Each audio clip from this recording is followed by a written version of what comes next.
உதவியே இல்லாத ஓர் இரவில்தான் உன் உதவியின் உறுதுணையை உணர்கிறேன் நான். ஓர் வீட்டின் பெயர் இல்லா ஓர் பெரும் சுமை சுமக்கும் பொறுப்பாளி அவள். என்ன ஒரு ஆச்சரியம்!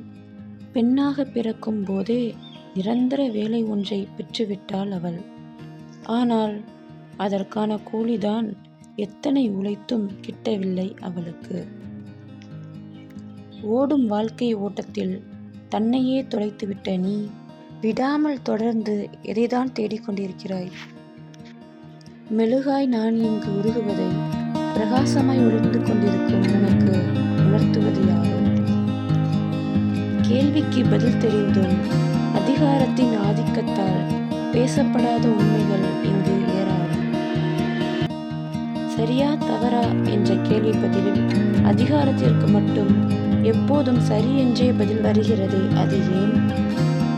எதிர்பார்ப்பால் ஏமாற்றம் மட்டுமே மிஞ்சும் என்பது தெரிந்தும் தெரியாதது போல் எதிர்பார்ப்பதை என்னவென்பது?